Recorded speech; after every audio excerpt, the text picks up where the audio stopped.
ভগবান শ্রীকৃষ্ণের উল্লেখযোগ্য বাণীগুলো শুনুন। আমাদের সনাতন ধর্মে সময়কে অনেক শক্তিশালী বলে গণ্য করা হয়। সময়ের চাকা বা কালচক্র আমাদের সাথে সময়ের সুখ দুঃখ, লাভ ক্ষতি, জয় পরাজয়, এমনকি জন্ম মৃত্যুরও পরিচয় করিয়ে দেয়। আপনারা হয়তো এটি লক্ষ্য করেছেন যে সময় মানুষকে অনেক কিছু শিখিয়ে দেয়। সময়ের চাকা যেমন ফকিরকে রাজা বানিয়ে দিতে পারে, তেমনি রাজাকে ফকিরও বানিয়ে দিতে পারে।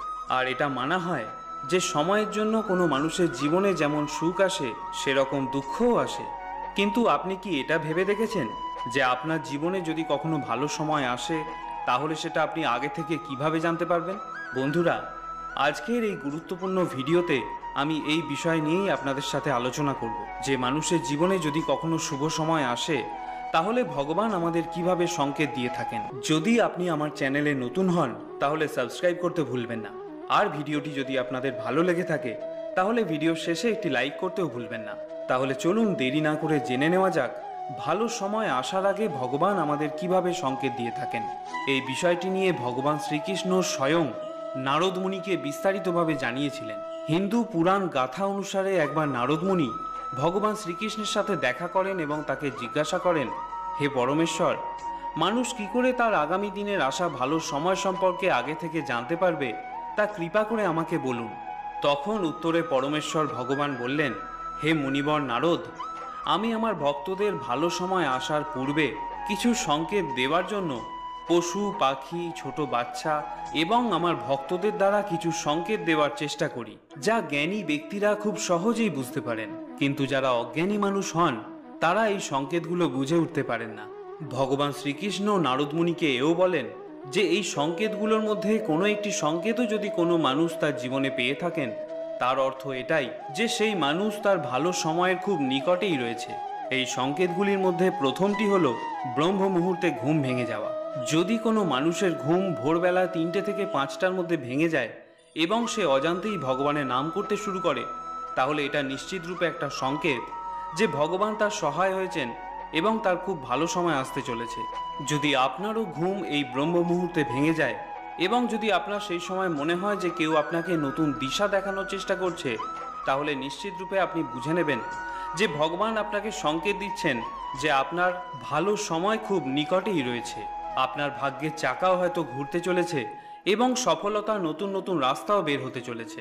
ভগবান শ্রীকৃষ্ণ নারদ মুনিকে বললেন, যাদের মধ্যে এরকম লক্ষণ দেখা যায়, আমি স্বয়ং তাকে সাহায্য করে থাকি।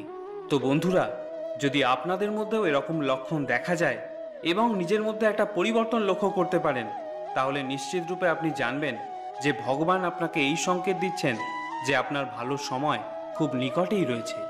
দ্বিতীয় সংকেতটির ব্যাপারে ভগবান নারদ মুনিকে বললেন, হে মুনিবর নারদ, যখন কোনো মানুষ প্রকৃতই মন থেকে খুশি থাকে, যখন তার মুখে সবসময় একটা হাসির অভিব্যক্তি থাকে, যে মানুষ তার রাগ এবং অভিমানের ওপর নিয়ন্ত্রণ রাখতে শিখে গেছেন, সেই সমস্ত মানুষ আমার অত্যন্ত প্রিয় হন এবং আমি তাদের খারাপ সময়ের নাগপাশ থেকে অচিরেই উদ্ধার করে থাকি।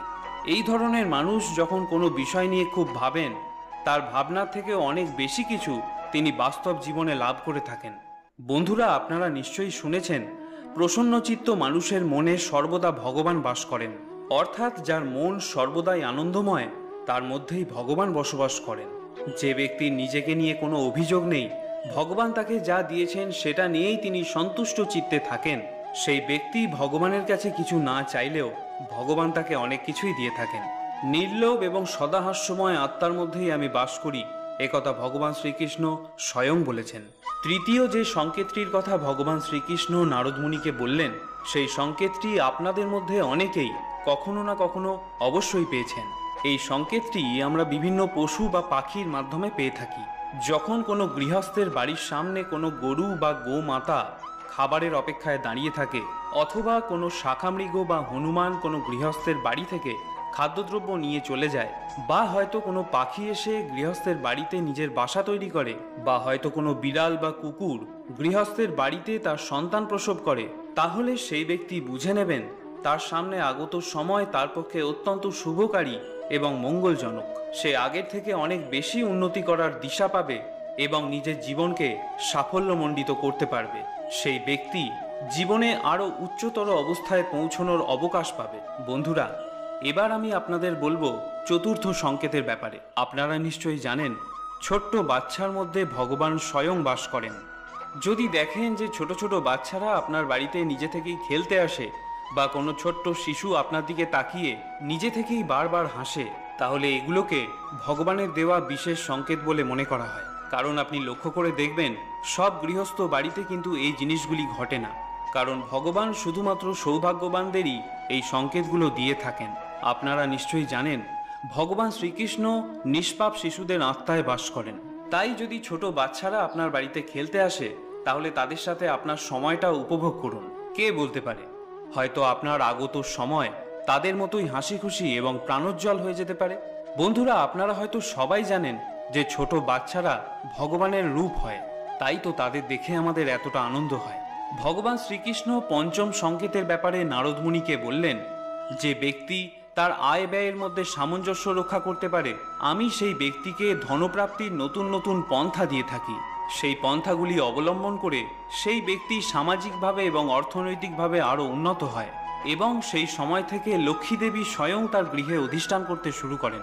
বন্ধুরা, আপনারা নিশ্চয়ই শুনেছেন লক্ষ্মী চঞ্চলা প্রকৃতির হয়, কিন্তু যে ব্যক্তি আয় এবং ব্যয়ের মধ্যে সামঞ্জস্য রক্ষা করতে সক্ষম, লক্ষ্মী দেবী তার গৃহে সবসময় অধিষ্ঠিত থাকেন।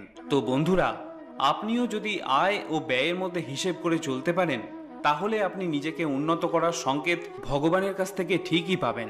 এবারে আমি আপনাদের বলবো ষষ্ঠ সংকেতটির ব্যাপারে।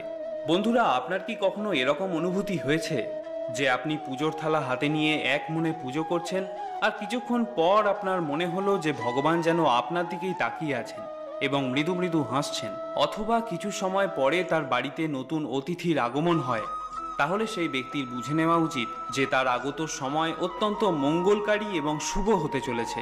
এছাড়াও কোনো মহিলার বাম চক্ষু বা কোনো পুরুষের ডান চক্ষু যদি বিনা কারণে কম্পিত হতে থাকে তাহলে সেটাকেও কোনো ভালো সময়ের পূর্ববর্তী সংকেত হিসাবে মনে করা হয়। সপ্তম সংকেতটির ব্যাপারে ভগবান শ্রীকৃষ্ণ নারদ মুনিকে বললেন, যখন কোনো ব্যক্তি সকালবেলায় শুভ কাজ করার জন্য বাইরে বের হন, তখন যদি তিনি কোনো গো মাতার দর্শন পান বা হঠাৎ করে কোনো দেবদেবীর মূর্তি তার চোখে পড়ে বা কোনো দুস্থ ব্যক্তি বা সাধু ব্যক্তির আশীর্বাদ লাভ করেন, তাহলে মনে করা হয় তিনি যে শুভ কাজে বের হচ্ছেন সেই কাজে তিনি সফলতা লাভ করবেনই। সবশেষে ভগবান শ্রীকৃষ্ণ নারদ মুনিকে বললেন, যদি কোনো গৃহস্থের বাড়িতে দুপুরবেলা বা সন্ধেবেলা কেউ সাহায্য চাইতে আসে, গৃহস্বামীর উচিত সেই ব্যক্তিকে যথাসম্ভব সাহায্য করা, কারণ মনে করা হয় গৃহস্বামী সেই আগন্তুকের সঙ্গে যেরকম ব্যবহার করে থাকেন ভবিষ্যতেও তিনি সেরকম ফলও পেয়ে থাকেন। অর্থাৎ মনে করা যেতে পারে যে এটাও ভগবানের পাঠানো কোনো সংকেত, যেটা যাচাই করে নেয় আপনার স্বভাব এবং চারিত্রিক সৌন্দর্য। এই সংকেতগুলির মধ্যে কোনোটি কি আপনি কখনো অনুভব করতে পেরেছেন? নিচে কমেন্ট করে জানাতে ভুলবেন না। তার সাথে যদি ভিডিওটি আপনার ভালো লেগে থাকে তাহলে একটি লাইক করতেও ভুলবেন না। ততক্ষণের জন্য ভালো থাকবেন। জয় শ্রীকৃষ্ণ।